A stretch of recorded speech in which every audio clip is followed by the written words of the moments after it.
Hi there everybody and welcome to MET-CUT for March 2022. Now today, ang pag-uusapan natin ay ang Social Sciences Part number 2. At ano ba ang nilalaman ng part na to? Number 1, we have History. Number 2, we have Rizal. And number 3, we have Art Appreciation. So let's begin.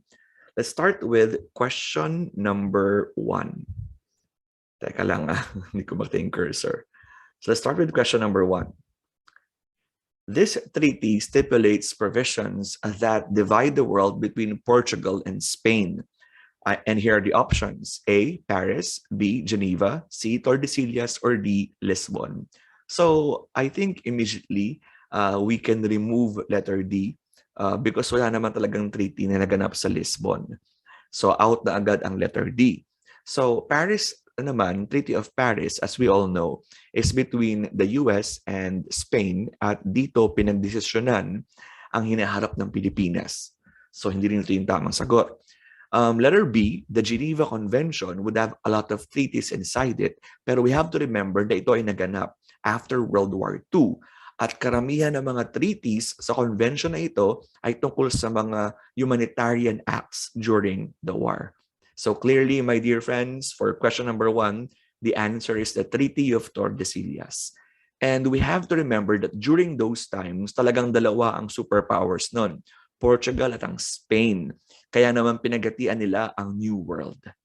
So ayan. So number 1, the answer is letter C, the Treaty of Tordesillas. Okay.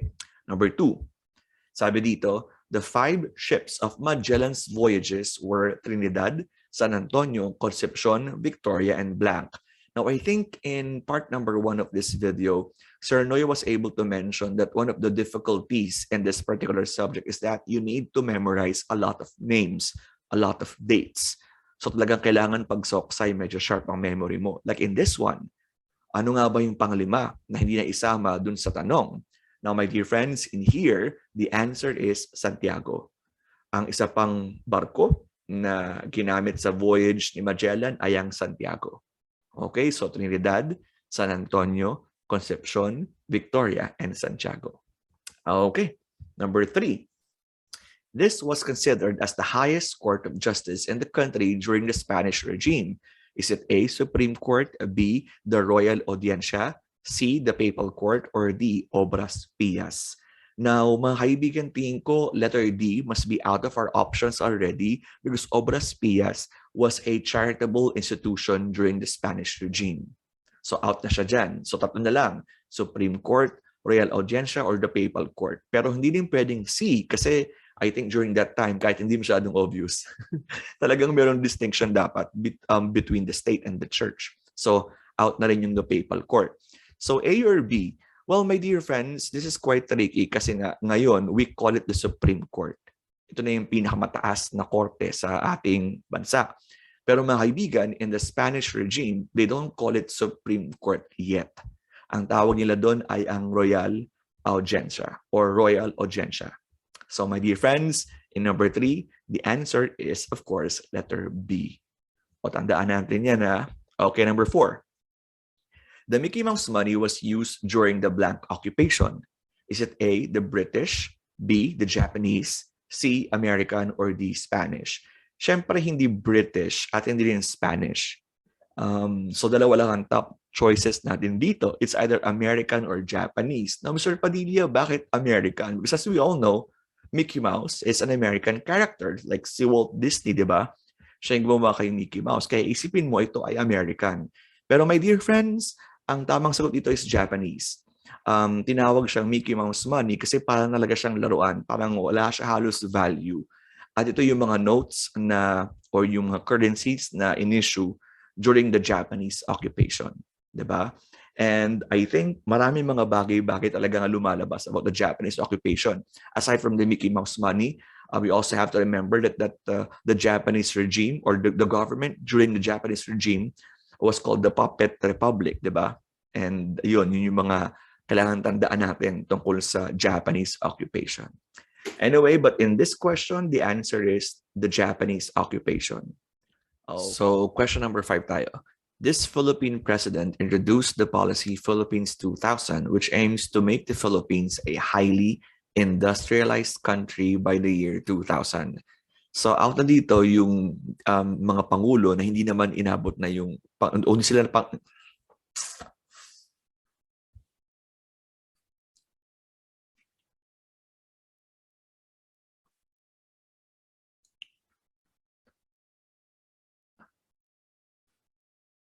So question number 5. This Philippine president introduced the policy Philippines 2000, which aims to make the Philippines a highly industrialized country by the year 2000.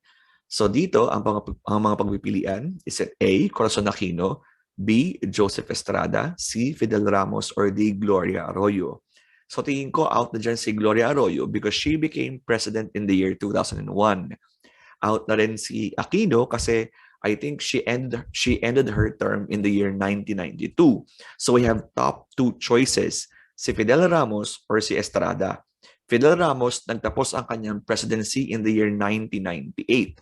So during the year 2000, si Estrada na yung pangulo. So ang tanong, sino kaya ang tamang sagot dito? Well, the answer here is letter C, Fidel Ramos. At ginamit niya ang tagline na Philippines 2000 na parang looking forward in the year 2000. So tandaan natin mga kaibigan, let's all remember that the answer in here is letter C, Fidel Ramos. Okay, number 6. The Rizal Law, also known as Republic Act number blank, mandates educational institutions to offer a course about Jose Rizal. So again, medyo mahirap to. Dito tingin ko dito dapat memory ang ating gagamitin. Is it A, 1425? Is it B, 1542? Is it C, 1245? Or D, 1452? So again, mga kaibigan, I think we have no choice but to remember this. Talagang kailangan tandaan natin to, i-memorize natin. So ano bang tamang sagot mga kaibigan? It's letter A, 1425. So Republic Act number 1425.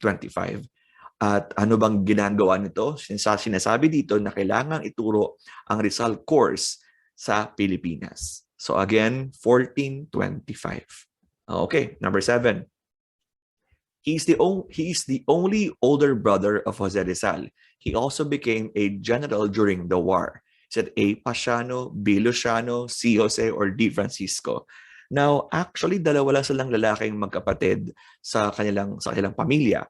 Si Jose Rizal, at si Pasiano. Again, si Jose Rizal lang at si Pasiano ang lalaki sa kanilang magkakapatid. Kaya mga kaibigan, the answer here is Pasiano. Letter A, Pasiano Rizal. Ayan. How about number 8? In the year 1882, Rizal wrote blank, which is the first essay he wrote from a foreign land. He used the pen name Laong Laan. So mga kaibigan, ano kaya to? Medyo mahirap to actually. Is it A, Amor Patrio, B, La Liga Filipina, C, La Solidaridad, or D, Adios Patria Adorada? Now mga kaibigan, I think let's remove La Solidaridad because that is already the publication, and the La Liga Filipina because Rizal established this when he was already in the Philippines. So ang tanong, is it A, Amor Patrio, or D, Adios Patria Adorada? Now, I think yung Adios Patria Adorada, ito yung huling paalam niya eh. So, ibig sabihin, nasa Pilipinas na rin siya nung ito ay kanyang sinulat. Kaya mga kaibigan, ang sagot dito is letter A, Amor Patrio. Okay, tandaan natin yan mga kaibigan, Amor Patrio. Next, number 9. He is one of Rizal's professor who was a supporter and ally of Filipino students. He was a history teacher who fostered academic freedom. Is it A, Miguel Moraita, B, P.E. Margal, C, Nicanor Reyes, or D, Dapitan? If you may notice, lahat to, if you live in Manila o sa may Sampaloc, mga kaibigan, talagang ito yung mga streets sa Sampaloc. Ang tanong mga kaibigan, sino kaya ang tamang sagot dito? Well, D is already wrong kasi Dapitan is a place. Diba? And C is also wrong because Nicanor Reyes is the founder of FEU. At sa totoo lang mga kaibigan na, yung street na Nicanor Reyes Street sa Manila, dati siyang Moraita. Yan, pinalitan siya in honor of the founder of FEU na si Nicanor Reyes. So ibig sabihin, hindi siya panahon ni Rizal. So dalawa na lang. Is it A, Miguel Moraita, or B, P.E. Margal? Now, mga kaibigan, si P. Margal ay isang philosopher na na-meet ni Rizal sa Spain. At ito ay hindi niya naging teacher. Ang talagang naging guru niya o profesor niya sa Espanya ay si Miguel Moraita. So in here, the answer is letter A. Ayan, Moraita. How about number 10? Which among the following is not a chapter title in the Noli Me Tangere? Is it A. Pilosopong Tasio, B. Basilio, C. Sisa, or D. Crispin? Now, this question is a bit tricky kasi if you would notice, si Sisa, si Basilio, si Crispin ay magkakamag-anak. Actually, si Sisa ang nanay ni Basilio at ni Crispin. Kaya kung di mo ito mag-iisipan na maigi, iisipin mo na si Pilosopong Tasio ang odd man out. Parang siya yung hindi kasali dito. Pero sure ba tayo na ang answer ay Pilosopong Tasio? Mga kaibigan, remember, hindi tinatanong kung sino ang mga magkakamag-anak. Ang tanong dito ay kung alin ang hindi chapter ng Noli Me Tangere. So let's find out. Ano nga ba ang tamang sagot? Well, my dear friends, ang tamang sagot ay Crispin. Dahil si Crispin ay hindi naging pamagat ng chapter sa Noli Me Tangere. Pilosopong Tasio, chapter 14, Sisa, chapter 16, at Basilio, chapter 17. Wala pong chapter ni Crispin. So in here, my dear friends, the answer is letter D, Crispin. Okay? Sana po tama kayo dyan. How about number 11? This time, art appreciation na po tayo.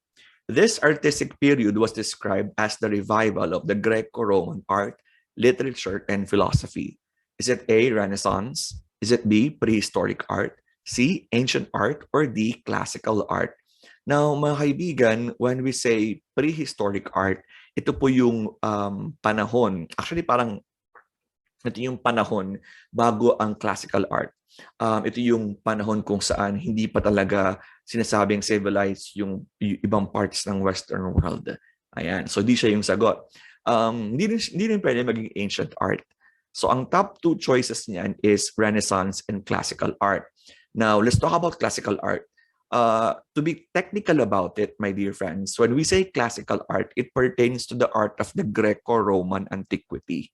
Greek and the Romans. Ganyan yan, yung classical art. Pero ang tanong sa atin, hindi naman yung classical art mismo. Ang tawag ito, ang tanong sa atin is revival of the Greco-Roman art. And my dear friends, we have to understand this and we have to remember this, that si Francisco Petrarca at si Giovanni Boccaccio, sila yung mga writers na talagang naging spearheads ng period na to. Kasi ang ginawa nila, they were able to read philosophies and literatures of the classical period and then na-inspire sila and then they decided to revive these things. So ibig sabihin, si Petrarca at si Boccaccio ang nagsimula ng revival of the Greco-Roman antiquity. And that period is called the Renaissance. So my dear friends, when we say revival of the Greco-Roman art, literature, and philosophy, it is the Renaissance. Tandaan yan mga kaibigan, Renaissance. Okay. How about number 12? This masterpiece was painted by the Dutch painter Vincent van Gogh in 1889. The image shows a view of the night sky from his asylum room. Pero bago yan, tanong, Van Gogh ba? Van Gogh? Actually, iba-ibang books, iba-ibang sinasabi. Pero, hindi naman na siya ganun kahalagang iba. Sa Van Gogh, kilala niyo siya, okay na yon. And ano nga ba yung painting na to? And, well, basically, my dear friends, I'm so privileged na nakita ko to in person. Actually, Sir Noy was with me. We went to New York and we went to MoMA. At doon siya naka-display. So ano nga bang tamang sagot? Is it A, Starry Night, B, Persistence of Memory, C, Potato Eaters, or D, Sunflowers? Now, immediately mga kaibigan, out na agad ang B. Kasi B, Persistence of Memory, was not a work of Vincent van Gogh. It was the work of Salvador Dali, a very famous surrealist painter. So, yung tatlo, Starry Night, yung Sunflowers, tsaka Potato Eaters, yan, lahat yan gawa ni Van Gogh. Pero as we all know, ang tinatanong is yung night sky from his asylum. At tingin ko, asylum room. Kaya tingin ko yung night sky ang clue ninyo.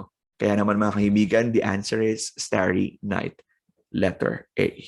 And finally, my dear friends, number 13, this, by the way, Starry Night ang sagot. And number 30, by the way, sorry, ito yung picture niya. I think very famous naman tong picture na to. Very famous tong painting na to. Everybody knows this, I guess. Okay, number 13. This award is given to Filipinos or groups of Filipinos for their contributions to our country's intangible cultural heritage. Is it A, Gamaba, B, National Scientist, C, National Artist, or D, Urian?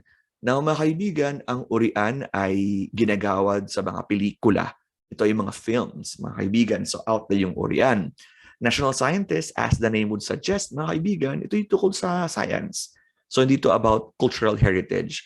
Top two choices would have to be Gamaba or Gawad sa Manilikha ng Bayan or C, National Artist. Pero we have to remember na ang national artist ay ginagawad sa mga artist ng contemporary art, modern and contemporary art, mga kaibigan. So ang tamang sagot dito is Gamaba or Gawad sa Manilikha ng Bayan. Ayan, so letter A ang sagot. Ayan, and that ends part number 2 of our Soksay CUT for March 2022. Now, my dear friends, good luck po sa mga kukuha ng board exam sa Sunday at asahan niyo po na kasama niyong MET sa panalangin na kayo ay makapasa at actually hindi lang makapasa, maging top-notchers sa board exam for teachers. So once again, maraming salamat and best of luck and God bless sa inyo sa Sunday. So, galingan natin. Bye everybody!